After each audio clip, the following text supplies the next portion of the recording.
like to walk this way because it's flat. This is like a hill, up the hill, down the hill. And what I would like to do now is we're gonna cross the street at this traffic light where it's safe, and we can gaze up and see the 14th floor. Mishra's penthouse apartment is on this side of the building, facing this way to that faraway place, New Jersey. So they Philly for many, many years doing his thing. A very young Ravindra Swarup Prabhu and his wife Sodamini. Ravindra Swarup saw Prabhupada walking across the campus that October day in 1966. Little did he know that later that would become his eternal spiritual master. So then Prabhupada was picked up on a bus from Philadelphia to New York City, and he was picked up by one of Mishra's people at the Port Authority bus terminal, brought to 3 East 64th Street, the Indian Embassy, just off Fifth Avenue, near what used to be an arsenal, but is now the headquarters for the New York City Parks and Recreation Department. Nice, beautiful building. That's all the embassies of all, like the countries of the world. They're all there in the Upper East Side of New York City, the majority of them. So then, after that dance recital, a cultural performance at the Indian Embassy, Prabhupada came here. This is the end of October, 1965. Mishra gave Prabhupada an apartment all to himself. No, excuse me, room all to himself, all to his room. But then Prabhupada gave no quarter to the Mayavad philosophy, and he had his students and other people, and Prabhupada would champion the Siddhanta of Bhakti. And the Lilamrita just says, when it became inconvenient to maintain Prabhupada in his apartment, he moved him to his Hatha Yoga studio, which we're going to see the walk.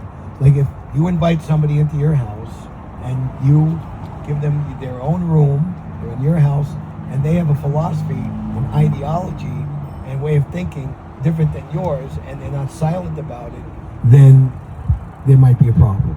Anyway, but actually the problem was with Dr. Mishra. But anyway, so then Prabhupada was walking back and forth, and actually at one point Mishra's health was very, very bad, and he actually supplied funds for Prabhupada to purchase groceries and vegetables, and he was cooking for Mishra, and he said, he saved my life, like that. So now we're going to come into the park here.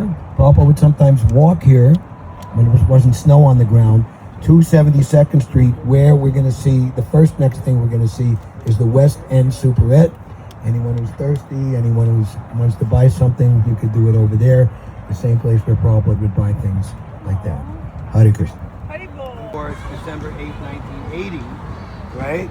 Now Prabhupada would walk into Central Park regularly, only one block, and from that entrance to the Dakota, you have a clear line of sight of the building where Prabhupada stayed, and even the window on the 3rd floor. 15 years prior, in 1965, Prabhupada is living there. He's walking back and forth. And what they created to be strawberry fields forever, and the mosaic, imagine there, that's right in because the park was laid out in the 1860s, and not one contour of it has changed since. It's the exact same. So the entrance, it's kind of on a plateau, 72nd Street. So you have to walk and come down to Prabhupada, literally walk past that spot. And purportedly, Yoko Ono scattered John Lennon's cremated ashes in that spot, Strawberry Fields.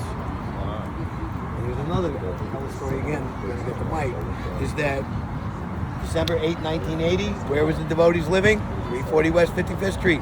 Roosevelt Hospital, now called Mount Sinai, was, if anybody ambulance in that area, 55th Street, go to that same hospital.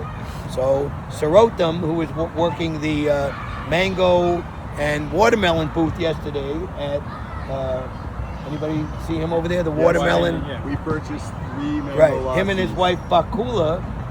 So Bakula had just given birth to one of their daughters, Shringar Arti. They're living in 55th Street. Imagine, an 11-story building, a place for grihastas with children to live, unheard of, in Midtown Manhattan. So anyway, so he's in the waiting room, or the receiving room, and they bring John Lennon in, He was shot 5 times. You know, they brought him in a police car. They didn't even wait for an ambulance. And then they bring him in, and he's on a gurney or a wheel thing, you know. Brought him in where? To the hospital. The hospital, okay. Yeah. And, you know, and there was like a 30, 40-second window of opportunity where there was no police, no medical people. He's alone. This is John Lennon. What does he do? What does the devotee do? He chants Hare Krishna. Then they grab him, they bring him in, and they open him up and try to declare him dead. So in that way, John Lennon got some mercy before and after. All on 72nd Street. Where's the hospital? 72nd Street. Coming up on the next block is Amsterdam with the subway, and a very important, let's say,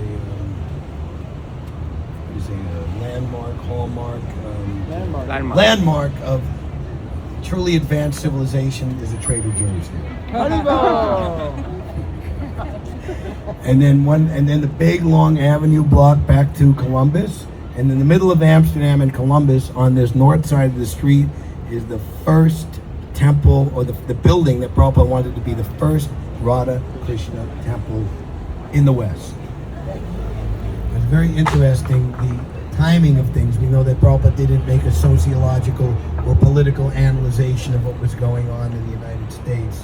But one thing that was very important, backstory, that after World War II, when the British Empire was, even Prabhupada said, put in traction like a cartoon, all his limbs, they were like in a hospital bed, and America became #1. We just beat Germany and Japan. Who are you? And America just settled down to like unlimited materialism and consumerism, and driving big giant 8-cylinder cars that got like 4 miles to a gallon, regular leaded gasoline, etc., etc., etc. So they were very, unlike today, tight and strict on immigration. Practically nobody could come in from a country deemed by the United States to be like inferior economically, etc., etc. So that, practically speaking, there were no Indians. What happened was the Civil Rights Movement, and that actually gave a kickstart to lightening the immigration policy. So at that time, 1965, there's no temples, there's nothing. So we're going to see that building that Prabhupada wanted, and it's still there today as it was, with the same architecture. They just very tastefully added 1 floor, which I'll point out to you there. So it's in the heart of the Upper West Side Business District, and it would be, I think, a fabulous place to have a temple, because there's no temple in the Upper West Side. Prabhupada said East Side, West Side, all around the town, you could have a temple on every city block. Okay, so at this time we'll just walk. There can be kirtan, and when we get to 143 West 72nd Street, we'll stop and talk again. Is that the building that was the bank that Prabhupada wanted to buy and it fell through? No, that's the Price Affair. That was down, we drove past it, Stuyvesant Square, which is in below Houston Street, the New York City grid system, which was set up in the beginning of the 19th century. Everything kind of diagonal, twisted.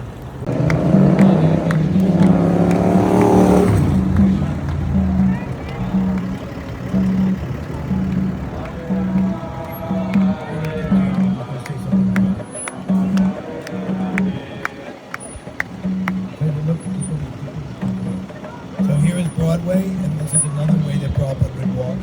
Cuts diagonal northeast, and very nice walk this way. This building is called the Ansonia. It's a very famous building. You can see the architecture. This was a very rich and prosperous area in the Gilded Age. So anyway, this is another way that Prabhupada would walk. And we're going to come mid-block here, and that will be the building, 143 West 72nd Street. Haribol. Anybody want to go home? This is your chance. Here's the subway. Building. So at the time of Prabhupada, you see that circle in above the second floor? You see that flag pole up there? The flag pole is coming right up. You can even see the bracket on the circle. It's only a 2-story building. So they very tastefully added this architecture there. So you can read at length the story. Prabhupada wanted to get this building He was trying to interest his godbrothers and even government people. He was one wealthy person. His name was Padampat Singhania. He was a Gujarati from Dwarka and a Krishna devotee. And he went back and forth over several months with the idea. Finally, there's that chapter called "It Will Not Be Possible to Assist You." It's just like, you know, when you don't want to reply to something, your reply is no reply. So all of Prabhupada's so-called people who he thought were favorable did not answer his letters, all withdrew in silence. So here's the building still existing as it is. Its current market value is around $5 million. Okay? So we're going to proceed to the corner, and then we see 100 West 72nd Street, and there's the bus, and I'm going to give you a little extra nectar, which is related to Prabhupada living up here, and it's based on things transcending our understanding of past, present, and future. So you can look forward to that. In early November, who was alive in November 1965? I was 6 years old.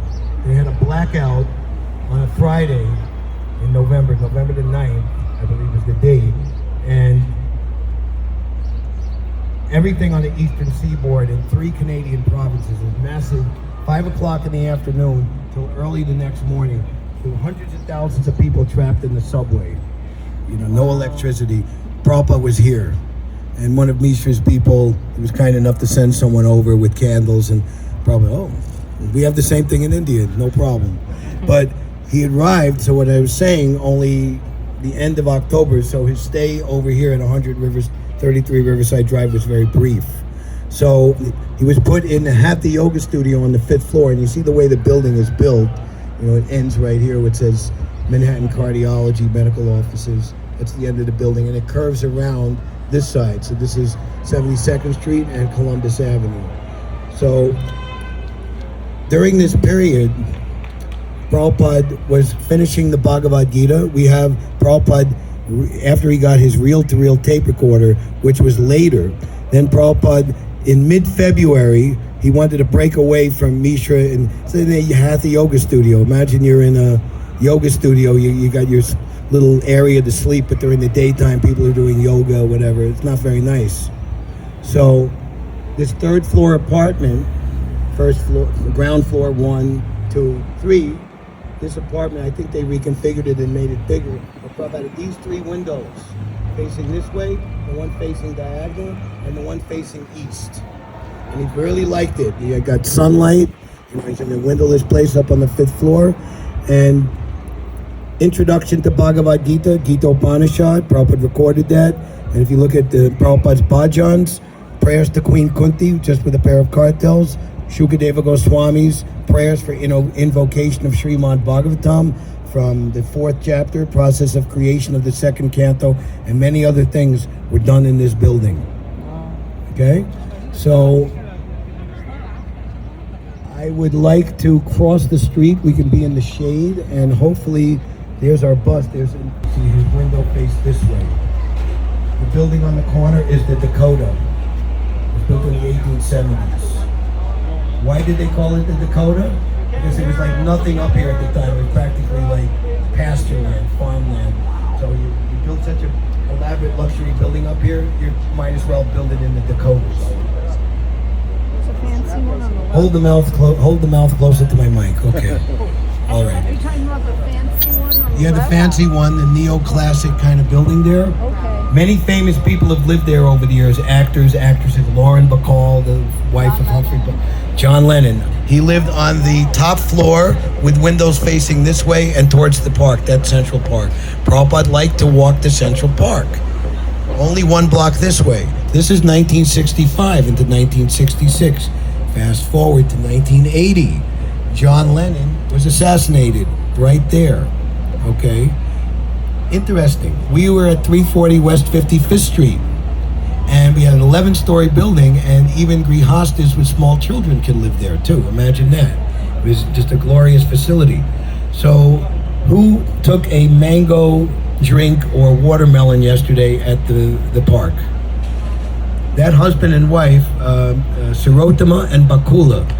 had just given, Bakula had given birth to their daughter, Shringar Artik, and Sarottam was in the waiting room, and they brought John Lennon in, in a police car. They just rushed him there. He wasn't ascertained to be dead or alive yet. He recognized this is John Lennon. It was like a 30-second window of opportunity when there's no police, no medical people, nobody around. There's John Lennon. He chanted, Prabhupada's disciple chanted japa for the dying John Lennon. And if we don't have the opportunity to go, but this is Central Park, and right across the street by the traffic light, they created a memorial called Strawberry Fields, and they made a very iconic New York City image, Imagine, mosaic, and purportedly that's where the ashes were scattered. Probably walked past that spot regularly. So we go 15 years earlier, and later, was chanted the holy name, so John Lennon got some mercy in that extraordinary fashion. Hare Krishna. So now we will go back onto the bus. Hare Krishna, Hare Krishna, Krishna Krishna, Hare Hare, Hare Rama, Hare Rama, Rama Rama, Hare Hare.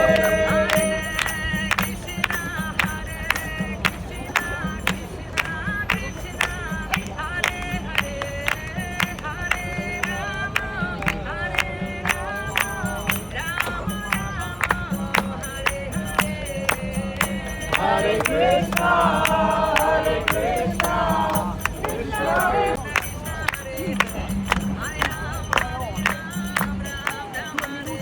Hare Krishna, Hare Krishna, Krishna Krishna, Hare Hare, Hare Ram, Ram Ram, Hare Hare.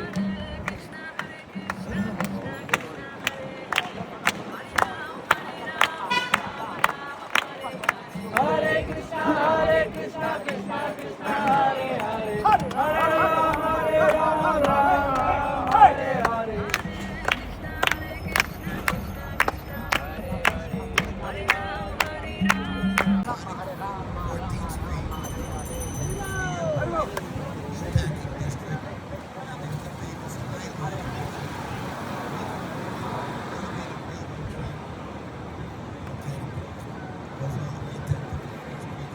Refugees, and then the hippies and young people too. So it was a very interesting ethnic mix back at the time.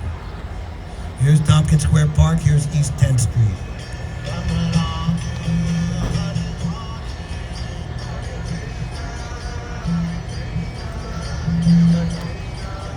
The actual tree, we're not stopping, we're just driving by. Okay, the tree is, this is 10th Street, is the entrance at 8th Street, and it is in the central oval of the park. There used to be a band shell there when Prabhupada was there, but they tore it down in the mid-1990s because it was being misused for various less than savory purposes. This is the 9th Street walkway. This is a good place to chanting, but we right to the tree. This is where Adi Prush, you see these tents here? Monday, Wednesday, and Friday, 9:30 in the morning. For the last 20 years, he's doing food for life, feeding the homeless and anybody who is hungry. God bless